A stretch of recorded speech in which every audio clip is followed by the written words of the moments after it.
Bom dia, boa tarde, boa noite. Eu não sei a hora que você vai ver este vídeo. Espero te encontrar bem e espero quando você também assistir ao vídeo, eu também continue bem. Eu sou Adriano Almeida e aqui nesta fala eu represento o Ponto de Memória do Grande Bom Jardim. É uma iniciativa comunitária popular que lança mão da memória social, da museologia comunitária, do patrimônio cultural, como instrumentos políticos para afirmar um Grande Bom Jardim, um lugar de direitos, e centrar a narrativa dos moradores no centro das tomadas de decisão. É uma estratégia política que se usa dessas categorias: memória social, museologia comunitária e patrimônio cultural. E recebi, enquanto representante do Ponto de Memória, uma demanda do NARTE, do Núcleo de Articulação Técnica Especializado do Centro Cultural do Grande Bom Jardim, um pedido para a gente contar um pouco da história do bairro Bom Jardim. E aí aproveito para agradecer ao NARTE pela articulação e pelo convite. E aqui nesta fala, não dá em 4 a 5, 6 minutos para a gente desenvolver a história do bairro. Então, nós organizamos alguns vetores, algumas temáticas que acreditamos que sejam úteis para orientar, para quem tiver curiosidade, em continuar a pesquisa, o estudo sobre a história do bairro Bom Jardim. E a fonte dessa minha fala é o Caderno de Bairro, que é um produto de um diagnóstico socioparticipativo realizado em 2004 pelo Centro de Defesa da Vida Herbert Souza e a UES, no âmbito do Núcleo de Gestão Pública e Desenvolvimento Urbano, GPDU, da Universidade Estadual do Ceará. E aí, quem tiver interesse, o documento se encontra no Centro Herbert Souza. No final do vídeo você vê o endereço e o telefone. Então vamos nós. Eu, como falei, organizei em 7 vetores e vou tentar aqui pincelar cada um deles para aguçar a sua curiosidade e para você continuar a sua pesquisa. Um primeiro vetor de relevância é o discernimento acerca da mancha espacial do bairro, compreendendo qual é a porção espacial, como é que esse bairro se localiza no espaço.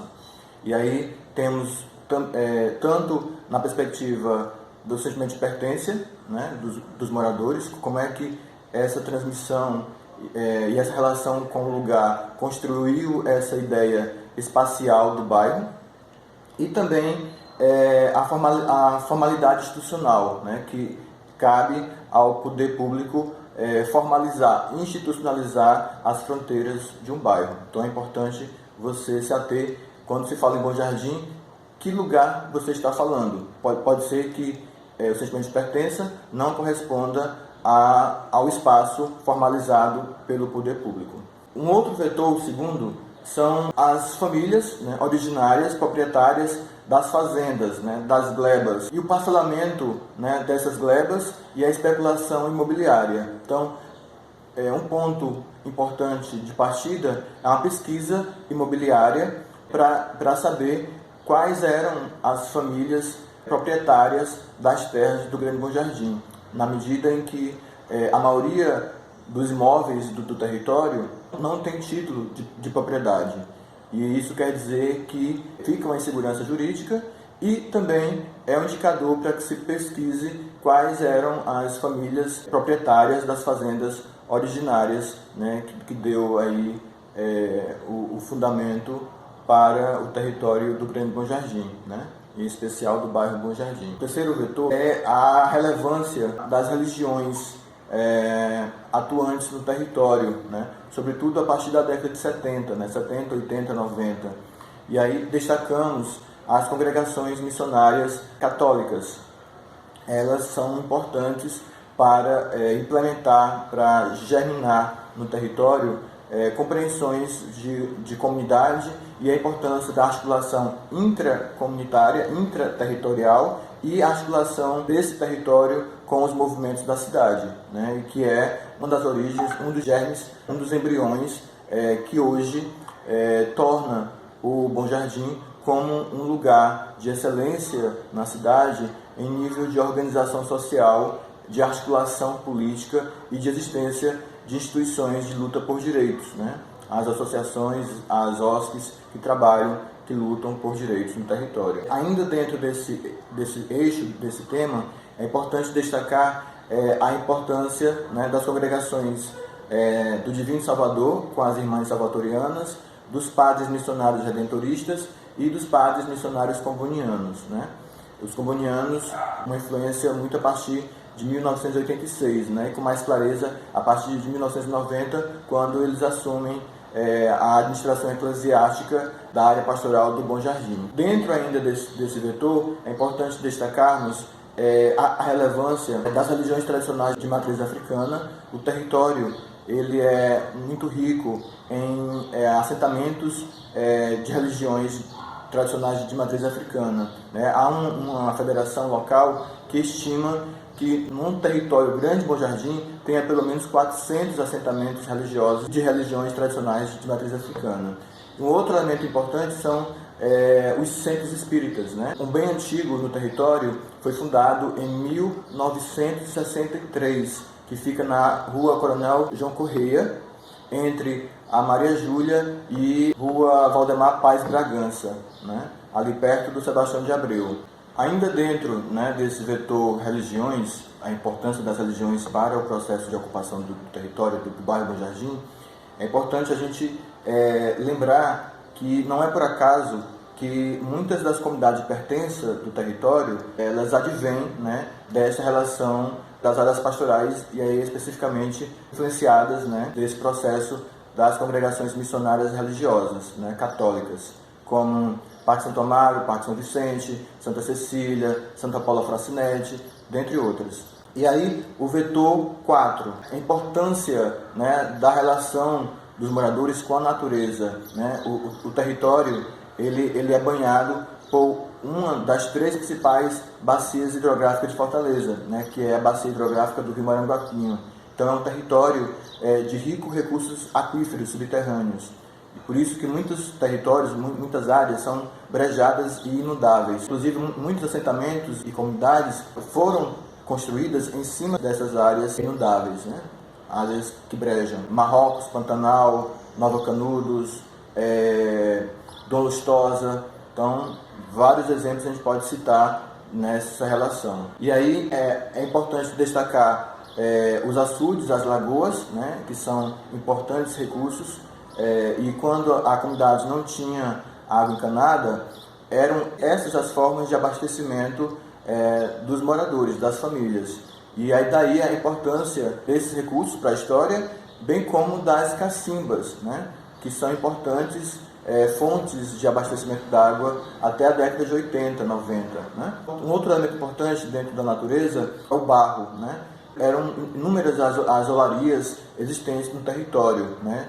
No entorno do rio e também das lagoas dos açudes. Então, a olaria e a transformação do barro em artesanato era um importante nicho econômico do território. Hoje está um pouco desaparecido. Né? Eu conheço só um artesão ainda que trabalha com esse elemento, com esse bem natural. E outro elemento são as carnaúbas, né? Onde há carnaúba é indicador de que há água. Né? Assim dizem os geógrafos, os ambientalistas, os biólogos, que a carnaúba é um indicador que o solo é rico em água.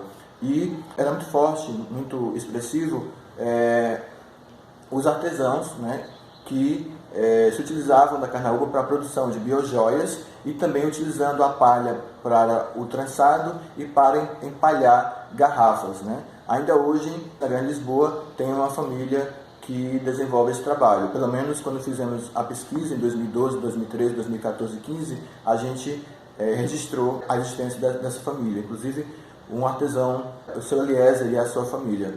Um quinto indicador é a importância dos equipamentos sociais para destrinchar a história social do bairro Bom Jardim. Né? Aí a importância de pesquisar a história dos postos de saúde, a pesquisar a história das escolas, né? A exemplo da escola Júlio Alves Pessoa, que foi fundada em 1975. Né?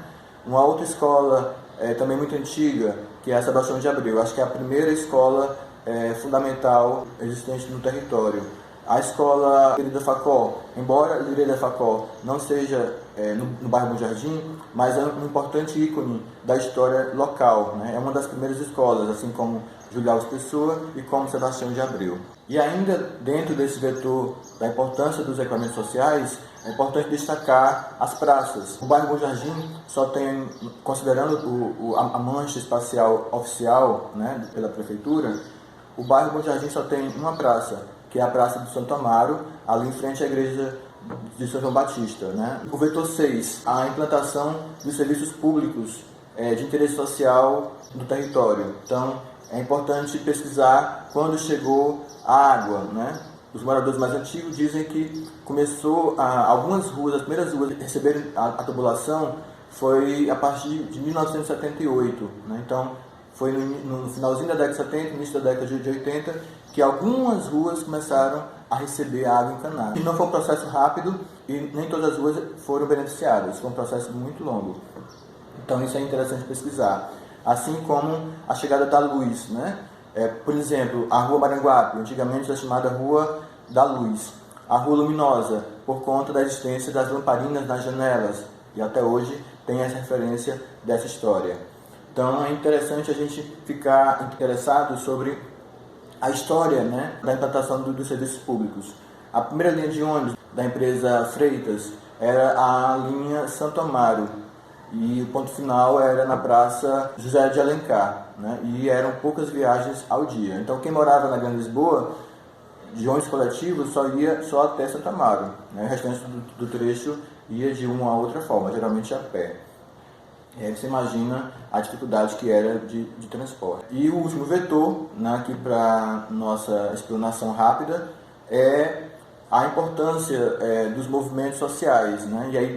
E aí destaco o importante movimento, né, puxado, mobilizado pela Igreja Católica, pelas congregações missionárias, e aí em especial pelos padres combonianos, redentoristas, que eram as Santas Missões, né, que foi um importante movimento de mobilização, de engajamento cívico, religioso, de moradores nas pastorais sociais, né? Sobretudo nas comunidades eclesiais de base da área pastoral do Bom Jardim. Esse movimento ele foi muito forte e representa uma grande relevância para a formação de novas lideranças e o fortalecimento dos processos intracomunitários, intraterritoriais, né? Processo endógeno de formação de lideranças e de articulação das áreas pastorais locais do Grande Bom Jardim, né, que é um embrião, né, dessa capacidade local de articulação territorial, né? Ou seja, o território está ligado à identidade, está ligado ao poder. Então é a vontade de poder do território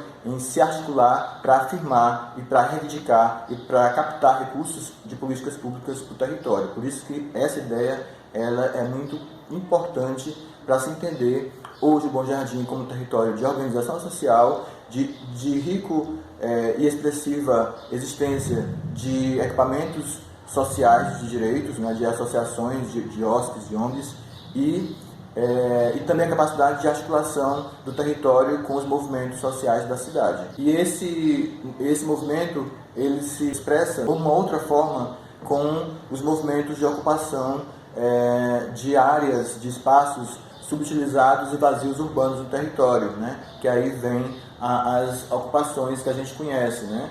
Como as ocupações do Santo Amaro ou Pantanal, a ocupação do Planalto Urucutuba ou do Marrocos, a ocupação Nova Esperança, a ocupação Lago Verde, a ocupação Nova Canudos, a ocupação Igualdade, dentre outras. Então, é importante a gente perceber a importância desses movimentos sociais de ocupação do território, que ficaram muito mais contundentes do final da década de 80, a partir de 86, 87, e o início da década de 90. Né? E aí coincide também com aquilo que eu falei anteriormente, com os movimentos sociais das Santas Missões, né?